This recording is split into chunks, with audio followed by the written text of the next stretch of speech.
¡Tomátela de acá! ¡No, no vamos a tranquilizar! ¡No tiene que ir de acá! ¡No, vamos a atacar! ¡Atacás a los ataques! ¿Cómo no te hizo nada? Mientras que vos me gritás y te pones violenta, estás sacando fotos conmigo. Y la agredís a tu compañero. Bueno, un momento que arrancó con fotos, terminó en una situación muy tensa. ¿Qué fue lo que pasó? ¿Qué te decían? ¿Qué me decían? Que no se saquen fotos con el cheto. Eso me decían. Bueno, Beliboni después habló y dijo que esto fue una provocación. ¿Qué le respondes? Que esto lo vengo haciendo en cada oportunidad que tengo. Cuando los docentes hicieron su marcha, estuve con ellos. Cuando los enfermeros lo hicieron, estuve con ellos. Cuando los piquetes rodean la legislatura, salgo a conversar con ellos. Fui a preguntar básicamente dos cosas.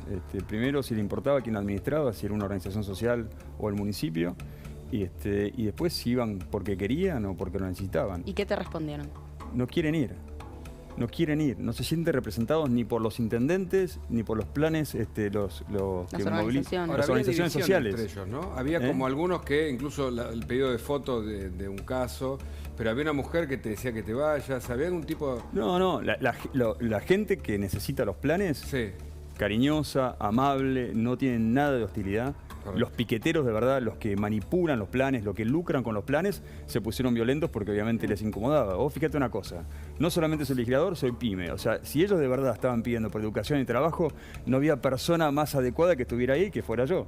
Yo contrato gente, doy el trabajo. Dale. Después, Roberto, buenas noches, Roberto. Gracias por estar acá. Primera pregunta, logística. ¿Vos pasabas por ahí o fuiste o tomaste la decisión de ir ahí? No, yo pasaba, venía caminando por 9 de Julio, lo veo, estaba yendo a la legislatura y me pareció que era oportuno, entendiendo todo lo que estaba pasando, sí, pasar a conversar con la gente. El contexto era, por si alguien de la audiencia quizás se olvidó o no lo registró, eran mujeres que reciben planes sociales protestando por la definición de Cristina, diciendo que los planes sociales no debían ser tercerizados, etcétera, etcétera, ¿no? Ese es el contexto. A ver, no te lo pregunto, te lo pregunto por si vos comprendés que eventualmente en un tipo de cuestiones así, donde había gente que se quería sacar fotos con vos, ¿no? Y eso habla de la Argentina, quizá porque te conocen o por lo que sea, porque sos legislador o por lo que sea, ¿no? Porque ven siendo Pampita. O porque sí, o porque que a vos no solamente no te molesta, sino que te da orgullo. Totalmente. Pero no eventualmente no podés correr algún riesgo físico, porque mientras tanto, Beliboni les está diciendo, salgan de acá, salgan con una especie de soviet, y hay algunos que son pesados, ¿no? No sé. Me preocupó más por las chicas que estaban ahí recibiendo, que estaban conversando conmigo, que por mí. Yo la verdad que en ningún momento me sentí tan agredido como para tener miedo por una agresión física. Pero sí vi a varios de los piqueteros tratando mal a las chicas, las sacaban. ¿Sí? Las empezó a sacar de encima mío, diciéndoles que no saque fotos con el cheto. Y después por este tipo de ejemplos y lo que hizo este señor piquetero son las cosas que pasan como con Tiziano Gravier, ¿no? Que después por tincho, por cheto... ¿Vos viste ahí que hay utilización y maltrato de parte de los dirigentes con su gente? Sí, clarísimo. No, a mí pero fíjate, yo estoy mirando un nuevo fenómeno, discúlpame, un segundo. Y es que no me parece mal, lo que pasa es que quizás en algunos ámbitos sea riesgoso. ¿Para qué la oposición, digo la oposición en general, puede realmente ganarle la pelea cultural, la discusión cultural y la pelea en el territorio? Quizás se tiene que acercar a los territorios hostiles, como esa manifestación, o con esa eventual manifestación, o el conurbano de La Matanza. Estoy pensando en voz alta, pero, no sé. Luis, me parece que la política que se viene es una política de compromiso, donde hay que demostrar que no hay miedo a estar en la línea de fuego y además que uno está dispuesto a poner el cuerpo. O sea, la política de lo que viene no solamente necesita de mucha valentía, sino más de mucho territorio, hay que estar en la calle. Y cuando te fuiste ahí, porque una cosa es el video, que muestra, es largo el video, ¿no? Lo resumimos. Pero y cuando te fuiste, cuando llegaste, cuando te fuiste, ¿cómo fue la experiencia? No, empiezo a caminar hasta la esquina y después creo que hay como carriles intermedios por el Metrobús. Estuve parado ahí y la gente seguía saludándome y sacándose fotos. O sea, mientras que los piqueteros del otro lado de la calle seguían insultándome o por ahí mordiéndose la lengua, yo seguí con la gente, como siempre. Recién decías que aprovechaste para hablar con las mujeres que estaban ahí. La gran mayoría, o las personas con las que hablaste, ¿sabían, por ejemplo, por qué estaban ahí? Porque también muchas veces se dicen, yo vengo porque me obligan a marchar. El canto era bien claro. Pedían por educación y trabajo. Había una señora que cantaba, y cantaba muy bien, tengo que reconocer, y cantaba clarísimo que le pedía a Cristina y a Alberto educación y trabajo. Ahora, repito, yo soy pyme, me acerqué a charlar con las chicas. Está bien. Estos señores espantados porque se les sacaba el negocio, ¿Y qué hay que hacer con los planes sociales, según vos, Roberto, como legislador de la ciudad y como dirigente comprometido? Acá hay un tema, Luis, que es fundamental, que es que los planes no pueden estar sujetos si los tipos van a una marcha o no van a una marcha. No son de los movimientos sociales, son de la gente. Los planes tienen que tener un destino para colaborar, un momento trágico de la sociedad argentina que hay que resolver, pero por lo pronto no darle la capacidad a los movimientos sociales que te lo saquen si vos no vas a un piquete. Eso es un absurdo. ¿Te volverías a acercar si ves otro? Lo voy a seguir haciendo siempre, Hugo, porque a eso vine la política. Yo vengo a comprometerme, a escuchar, a demostrar que me importa, a estar en el frente de la línea de fuego, a poner el cuerpo. Aparte de la foto, ¿te pedían algo? ¿Cómo? ¿Te pedían algo? Digo, como vos sos pyme, ella buscan laburo. No, fue muy poco tiempo el que uno podía, porque con las primeras sí pude hablar, donde sí les pregunté si le daba lo mismo si administraba un intendente o un movimiento social, donde me dijeron todas, me da lo mismo, yo necesito la plata. Claro. Y lo segundo que decía, si ellas querían venir, me decían, no, me obligan y si no me lo sacan. Claro. O sea, no es que lo sacaban por objetivos educativos o porque tenían que hacer entrevistas. Roberto, se lo sacan por poner una marcha piquetera. Mira, Roberto, le digo a la audiencia y dentro de un rato, Agustina va a presentar por primera vez el testimonio de una mujer que pone la cara y dice, yo me quiero ir de esta organización que me obliga a ir a los actos y me quita una parte de mi plan social. Lo van a escuchar, es un testimonio impresionante. Tremendo. Pero, de nuevo, Roberto, ¿qué hacer? ¿Se los quitás de la noche a la mañana los planes sociales? No. ¿Qué haces? Vos lo que tenés que hacer, Luis, acá es clarísimo. Primero es terminar de entender cómo estar. El peor es que no hay información ni siquiera. Tenés 12 millones de asignaciones y planes repartidos entre no sabés cuántas personas. No, hay información muy confusa y atención, que no solamente hay planes.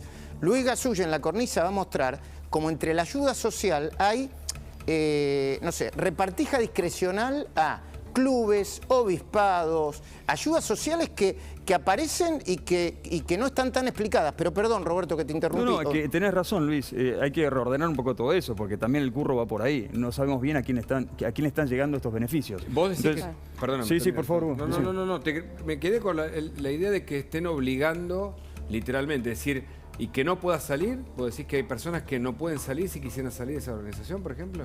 Pero te sacan el plan. Eso es lo perverso que tiene. Y ahí está donde yo hago todas las acusaciones que hago en relación a cómo el clientelismo de este tipo es nocivo, porque termina siendo una forma muy moderna de la nueva esclavitud. Vos hablaste incluso de los CEOs de la pobreza, ¿no? Pero por supuesto, si ellos cobran hasta regalía, parece que tuvieron una franquicia de una heladería, cobran regalía, se quedan con los traspasos. Hay que ver si ordenás un poco todos estos planes, cómo te terminan dando los números. Ellos hablaron del 2% de regalía que cobraban. En el Partido Obrero, yo quisiera saber cuánta regalía. Si te dicen 2, Luis, si te dicen 2, debe ser 6 por lo menos. A mí me hablaron las chicas que estaban ahí y muchas otras con las que he conversado, entre 2.000 y 3.000 pesos. Si es de 19.000 pesos el número total, que en ese momento era 16, estoy seguro que no es el 2%. Bueno, y después está el tema de los varios lados del mostrador, ¿no, Roberto?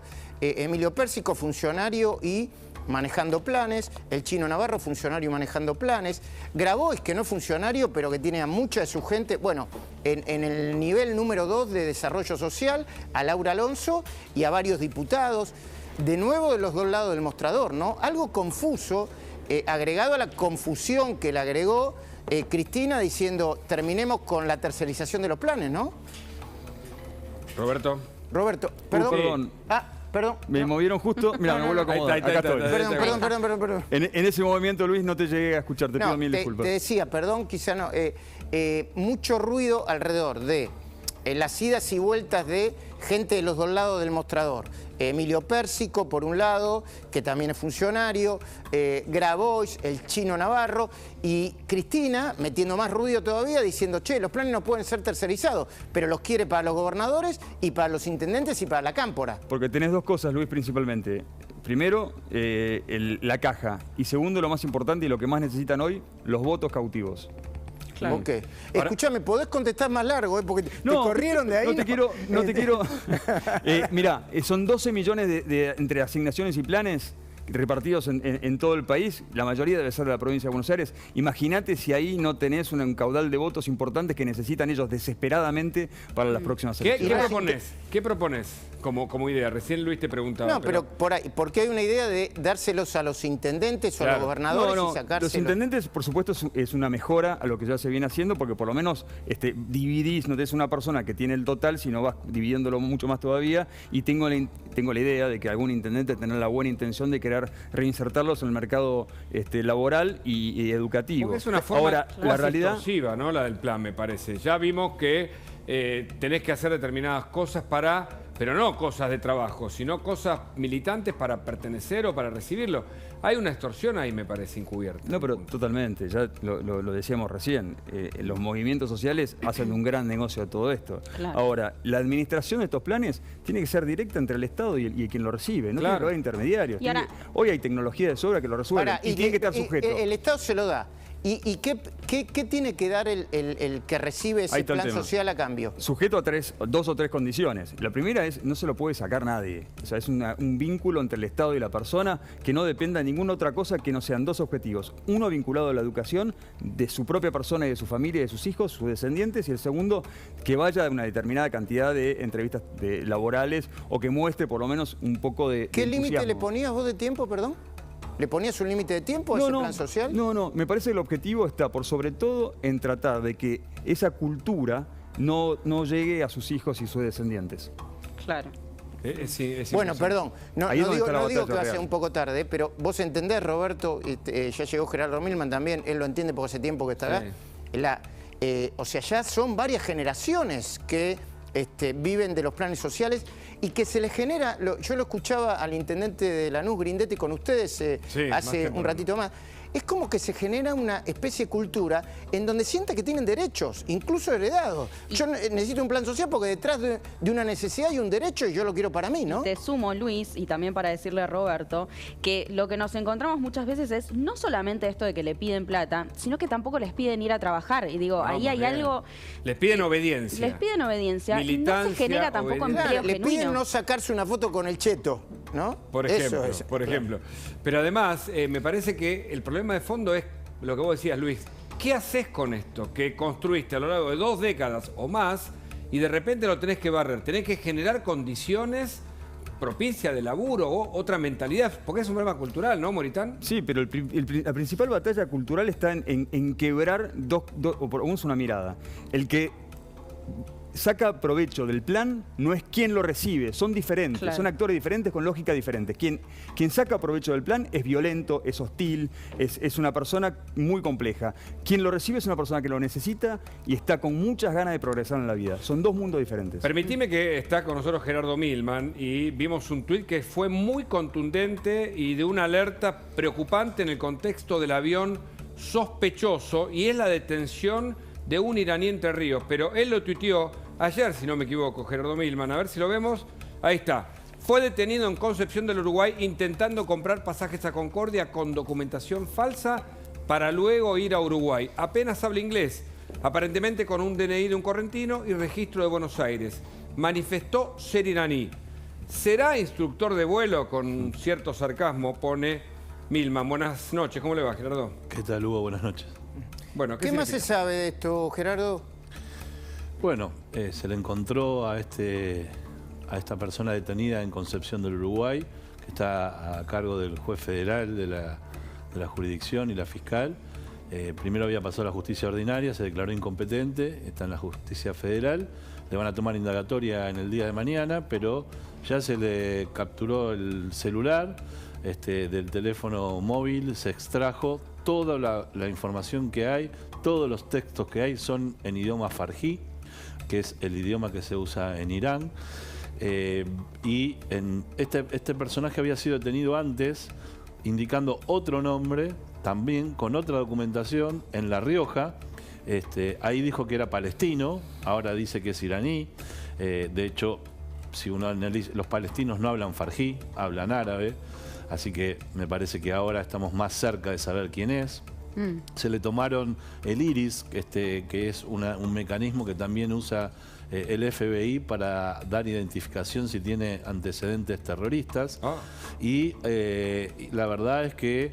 Perdón, le quiero interrumpir ahí. Sí. Pero si tan fácil es determinar si tiene antecedentes terroristas o no a través del iris, ¿por qué Argentina no lo hizo si durante su gestión tenían un aparato como ese, creo que en Ezeiza y en otro lugar más, ¿no? En la Triple Frontera. Claro. Hay uno en Ezeiza, nosotros capacitamos a la Policía de Seguridad Aeroportuaria en Ezeiza y a la Gendarmería en Puerto Iguazú en un convenio que hicimos con el FBI. ¿Qué pasó? No se sabe, porque esto hubiese sido resuelto inmediatamente cuando entraron los del avión, digamos. Claro, no solamente este caso, sino el caso de, ahora no recuerdo el apellido, el nombre del apellido, Golamreza Ghasemi. Muy bien, Hugo, muy buena memoria. Golamreza Ghasemi, que todavía se sigue viendo qué es, si es un, no sé, un instructor de vuelo o no sé qué cosa. No, instructor de vuelo no es. Y además, termino con este caso. Este caso, nosotros mañana le vamos a pedir al juez Villena, que entiende la primera causa, la causa del avión, el Juzgado Federal número 1 de Lomas, que cruce los teléfonos de este detenido en Concepción del Uruguay con los 5 tripulantes iraníes, si ha habido conexión entre ambos teléfonos, si han intercambiado mensajes entre los teléfonos de los 5 iraníes, si los textos coinciden. Es cierto que es muy difícil para la justicia poder llevar adelante la traducción real de el idioma farjí. No hay traductores públicos en la Argentina en idioma farjí. La ex CIDE, entonces con el director de operaciones, tenía 2 señoras que hablaban idioma farjí. Eso se llevó adelante después de que la justicia argentina denunciara a ciudadanos iraníes como responsables del atentado a la AMIA. Pero cuando llegó Parrilli a la nueva AFI que se hizo, las echó.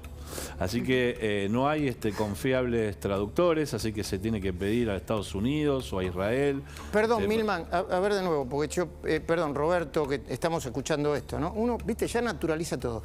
O sea que la República Argentina, su Cancillería o quien sea, o sus organismos de inteligencia, no tienen los traductores necesarios. Después de haber recibido 2 atentados terroristas, uno en manos de Hezbollah y el otro también se sospecha de Irán, y otro, no tiene los traductores necesarios y confiables para determinar si en un teléfono se están mandando mensajes vinculados con el terrorismo o no. ¿Eso está queriendo decir, Gerardo? Así fue. Nosotros tuvimos un caso de 2 iraníes que pasaron por migraciones y no hicimos esto. La verdad es que ante una situación que no fue buena, que nuestra actuación como gobierno en el aeropuerto, inmediatamente desde la Policía Federal, con la Policía Federal, desde el Ministerio de Seguridad, cercamos a esos 2 iraníes que decían que eran fotógrafos, tenían pasaporte falso. Los detuvimos, los denunciamos ante el juez por violación de la ley antiterrorista y están presos. Claro. Digamos, así que es una manera de accionar absolutamente diferente.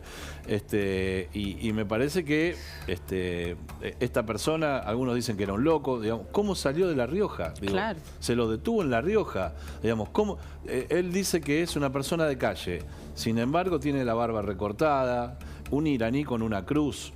Digamos, claro, intenta disimular su pertenencia. Tiene un DNI de Corrientes, un registro automotor, una cédula de registro automotor de la ciudad de Buenos Aires con 2 apellidos diferentes. Una pregunta que no quiero dejarla colgada sobre el tema de este chico, este señor detenido en Concepción del Uruguay. En Concepción del Uruguay vive la mamá del periodista George Chaya, que fue amenazado y que la Policía Federal de la Argentina reconoció que fue amenazado, ¿no? Está con custodia, ¿sí? Sí, vive no la mamá de George, sino que vive toda la familia de la esposa de George, o sea, toda la familia política, por decir de algún lado, viven en Concepción del Uruguay. Es prematuro conectar un caso con el otro, ¿no? No, por supuesto, pero me parece que lo que debe la justicia argentina es intercambiar información, digamos, no podemos ver esto estamos con poca información, ¿no? como compartimentos estancos, digamos, como cosas aisladas, pueden ser hechos aislados, pero la verdad, en tiempo y espacio resultan...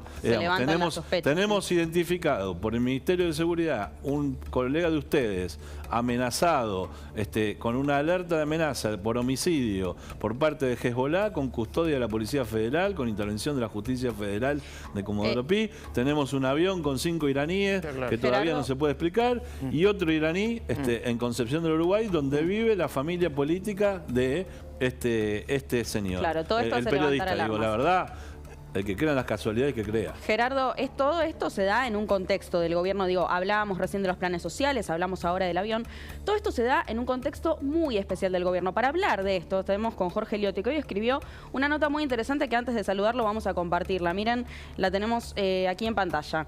Básicamente habla, miren el título. Qué imagen, ¿no? El capitán entregado de un barco a la deriva. Alberto Fernández vio desde lejos el armado de Cristina con intendentes y gobernadores. Los ministros lo notan más distante de la gestión. Mañana, además, se anuncian límites a las importaciones. Gracias, Jorge, por este contacto. ¿Por qué el capitán entregado de un barco a la deriva? Bueno, en realidad es una frase que busca sintetizar un poco la sensación que se vive dentro del gobierno, especialmente, digamos, algo que viene produciéndose, pero que en esta semana que estamos terminando fue mucho más visible, sobre todo a partir del discurso de Cristina del lunes, que encontró quizás una respuesta muy tenue del presidente el martes y después hubo un repliegue, y retrata un poco esta situación donde los ministros del propio gabinete están reflejando eso un poco que trata de reproducir la nota, que es un estado, yo te diría, de desconcierto dentro del funcionamiento del gobierno. Ya ni siquiera son las internas, ya ni siquiera es la pelea entre Alberto y Cristina, sino es la falta de conducción. No hay nadie que aglutine, más allá de algunas reuniones de gabinete que se hacen. Lo que están reportando desde adentro es que Alberto Fernández de alguna manera ya no tiene preocupación permanente por llamar a los ministros y tratar de ver qué pasa. Es más, son los ministros los que piden hablar con él los recibe, los escucha, pero no parece estar con, digamos, con la convicción y el interés como para estar siguiendo. Solo se reúne diariamente o habla diariamente. De hecho, Jorge, vos mencionás algo muy interesante respecto al discurso de Cristina, que decís, no sé si necesariamente fue contra el gobierno, pero sí sin el gobierno, ¿no? Me parece muy interesante esa mirada también.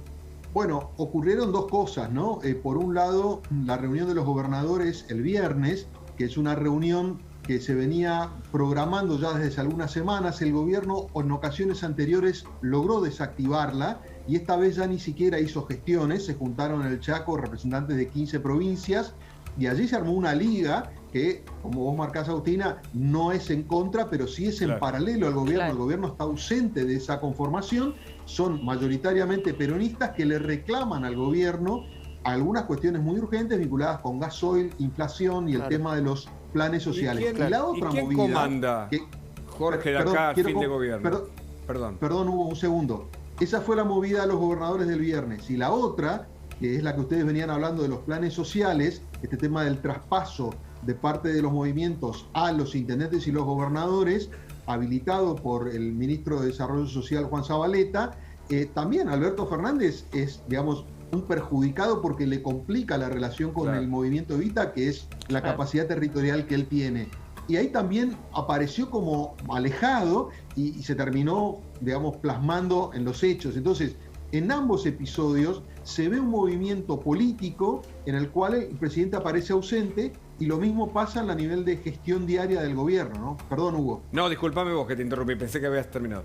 Te preguntaba quién gobierna de acá al fin del mandato. Mirá, yo creo que estamos en una dinámica absolutamente aleatoria, donde Alberto Fernández sigue teniendo la formalidad del desarrollo de la gestión. La que termina generando cambios efectivos cada vez que habla es la propia Cristina. Fíjate que el último mensaje en YPF terminó con la salida de Culfas de alguna manera. Fíjate que de lo que dijo el lunes es muy probable que mañana haya este anuncio de administración de importaciones, que es una manera de regular el flujo de dólares, que fue de lo que habló Cristina. Habló de los planes y se ejecutó el miércoles, es decir, ella es la que de alguna manera transforma sus mensajes en hechos, Y del otro lado me da la impresión de que Alberto Fernández mantiene las formas, mantiene el vínculo con Guzmán, que yo te diría que hoy es el puntal en el cual se apoya al presidente, pero que no tiene mucho más margen, y yo un poco ahí retrataba, ¿no?, el corrimiento de los ministros intendentes, que son Catopodi, Zabaleta y Ferraresi, marca la pérdida de, digamos, yo te diría, de territorialidad. Entiendo. Y esto es muy complejo, ¿no? Jorge, déjame que por mi parte te haga la última pregunta. Después, obviamente, García Moritán va a tener algo que decir y Gerardo Milman también. Pero el problema es que Alberto está anestesiado personalmente o está vaciado de poder, efectivamente, por Cristina, lo que a mí, una u otra cosa, me parece una irresponsabilidad, pero tremenda. Pero te pregunto. Mira, yo creo que él buscó durante varios meses plantear esta idea de que él resiste las presiones de Cristina. De hecho, hasta el día de hoy lo sigue diciendo, que no va a hacer lo que ella le diga y que eso supuestamente es lo que le molesta a Cristina. Pero Alberto se desgastó, igual que Cristina, gritando sin lograr mucho, se desgastó también el propio presidente. Él quiso hacer un reacercamiento en la semana previa y alrededor del acto de YPF, recordarás que le mandó algunas señales, bueno, se juntaron de vuelta, y eso en realidad no terminó de fraguar. Entonces yo creo que hoy no tiene una estrategia muy clara, más allá de que él lo único que dice a todo el mundo es que está convencido que en el segundo semestre va a haber una recuperación económica y que de ahí va a reconstruir políticamente su poder. Pero lo concreto es que no le ha resultado ni la resistencia a los mandatos de Cristina, ni el intento de reacercarse con ella. Entonces, hoy está en una situación, yo te diría, de indefinición, sin mucha estrategia, y eso es lo que percibe con preocupación su propio entorno. Muy bien. Gracias, Jorge. Gracias, Jorge. Como siempre, Por favor, muchas un gracias. gusto. Un lujo. Interesantísimo escucharte. Un lujo. Un lujo. Bueno, volvemos porque está Gerardo Milman con nosotros al tema Irán por la inquietante detención de un iraní. Le vamos a preguntar si la justicia no investiga a los funcionarios argentinos y por qué, Milman. A ver, Hugo, primero un párrafo sobre esto que no me lo quiero perder. Nosotros con Patricia Burrich ya fuimos a varias marchas de los piqueteros que tienen planes sociales. No tuvimos la mala suerte que tuvo él de que generar un momento de violencia para la gente, ¿no? En definitiva. Sí. Y hablamos mucho con señoras, con padres, preocupados por la educación de sus hijos, preocupados cómo van a hacer para insertarse en el mundo laboral. No tienen ni idea para qué van. La verdad es que lo fuerzan. Claro. Digamos, honestamente digo, y esta discusión, si lo administran las organizaciones sociales o si lo administran los intendentes y los gobernadores, es una discusión que no va al fondo, que no va a la raíz. Es una discusión de quién administra la pobreza. Acá lo que hay que trabajar es cómo hacemos para que esa gente se inserte en el mundo laboral. Y, y el tema de la gestión, ¿no? Volvemos a García Moritán porque él sabe cómo gestionar una pyme, y yo sé que un gobierno no es una pyme. Pero lo que no puede haber es dos socios que eligieron votarse peleados y uno para un lado y otro para el otro, ¿no, Roberto? Sí, yo tengo una pequeña diferencia con Gerardo, no sé si la puedo manifestar. Sí, acá se puede hablar libremente. Es determinante sacar de la escena a los CEOs de la pobreza. Determinante, no es un tema menor. Porque mientras que ellos sean los que administran el tiempo de las personas que reciben el plan, les hacen creer que son empleados de ellos, que trabajan para ellos, los tratan de convertir en soldaditos y los tienen como rehenes, no los vas a poder reinsertar a ningún mundo, ni a educación, ni trabajo, ni a nada productivo. Nunca. Tenés que cortar ese vínculo que es siniestro, que además les come la cabeza. Salí de ahí, no te saques foto con el cheto, decían. Claro. O sea, están creando una división social que para nosotros no existe, pero la están tratando de inventar. Ahora, y que se genere empleo, ¿no? También, porque digo, lo que decíamos recién, no solamente el pedirle el plan, sino que no se genera empleo, no se les pide que vayan a trabajar. Muchos nos han dicho en informes en La Cornisa, esto es una fachada, me hacían ir a firmar las planillas en las cuales yo supuestamente denotaba que había ido a trabajar, pero nunca me generaron un empleo, Roberto. Pero hasta que no se hagan en este sentido sí tiene razón Gerardo, o sea, tenemos que resolverlo, pero no es el problema de los planes. La Argentina no es que no es productiva porque tenemos planes sociales. La Argentina no es productiva porque tiene una ley laboral que es imposible, porque tiene una carga impositiva que es imposible, porque nadie entiende de la regla del juego. Roberto, vuelvo al punto. ¿Cómo vas a tener, hace 4 meses, se van a cumplir 4 meses de que el presidente y la vice no se hablan, se encontraron en YPF, pero no se hablan, no se miran a la cara. Eso no existe en el mundo, no lo tenemos por qué normalizar. No, la discusión de si se hablan o no se hablan no existe en ningún lugar del mundo. ¿A quién le importa si se habla el presidente con la vicepresidenta en otro lugar? En Dinamarca, en Japón o cualquier otro país del mundo. El primero o el segundo. No, en términos políticos sí es muy importante porque Cristina es la jefa del espacio y está rompiendo todo. El problema no es que rompa el gobierno que se pelee con Alberto, que nos rompe a todos nosotros también que estamos adentro de ese lío. El problema es que Alberto no toma una definición y esto se lo viene advirtiendo todo la sociedad hace mucho tiempo. Pero fíjate qué dato. Prefiere planear el tiempo. Fíjate lo que pasa en las bases, se generan otras grietas, porque este odio que vos decís que se manifiesta hacia vos, desde los dirigentes que dicen no te saques una foto, lo que sea, es un odio de clase que no existía en la Argentina. Entonces, se alimenta otra situación que no es K anti-K, sino que es al supuestamente empresario. Pero el problema, Hugo, es que se alimenta hacia la dirección destructiva de la Argentina productiva. Se alimenta hacia la dirección del sector privado, se alimenta de la dirección del camino que no queremos tomar. Estos tipos tienen una visión anticapitalista que es muy compleja. Creen que están en guerra al capital, pero lo absurdo de toda esta situación es que no es que están en guerra con el capital. Lo ahuyentan, se muda, cruza el Río de la Plata y está en otro lado, donde no tienen los locos que tenemos en Argentina. Roberto, dijiste que tenías una discrepancia. Yo no siento la discrepancia. A ver... Digo, yo lo que quiero decir es que la discusión del Frente de Todos es quién administra la pobreza. Digamos, las organizaciones sociales o intendentes y gobernadores.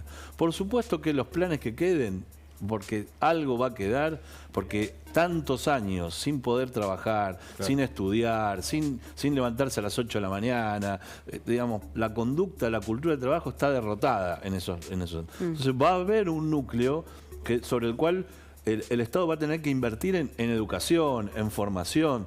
Ahora, obvio que no tienen que estas organizaciones sociales no tienen que existir, que tiene que ser el Estado responsable. Ahora, dárselo solamente a los intendentes, creyendo que eso resuelve el problema, van a ser voto cautivo de los intendentes, como lo dijiste vos. Entonces, estamos entre dos organizaciones, la de los punteros barriales o la de los punteros sociales. Es un negocio que no termina bien. Entonces, mientras discuten eso, me parece que de nuestro lado, del lado de la oposición, nosotros tenemos que hacer propuestas de cómo los vamos a sacar de los planes sociales, insertar en el mundo del trabajo, con un agravante, que por primera vez en la historia hay gente que tiene trabajo formal en la Argentina y tiene trabajo formal y son pobres, están bajo la línea por eso. Eso no existió nunca. Cuando en 1920... las primeras manifestaciones del 1 de mayo, los trabajadores salían a la calle. ¿Qué pedían? Aguinaldo, 8 horas de trabajo, vacaciones. Pedían derechos. Hoy piden salario, porque el salario no les alcanza. Además de eso, tenemos el 40% de la población en condiciones de informalidad. Lo planteaba Roberto, con esta ley laboral que no va más, con la cantidad de impuestos que hacen que no se pueda tomar empleo, con pensar que no hay que desacoplarse del mundo, cuando lo que hay que hacer es integrarse al mundo para comerciar, para que no, la vicepresidenta hizo un discurso, yo la verdad no lo escuché, fui a otro canal colega de usted y me preguntaron qué piensa del discurso.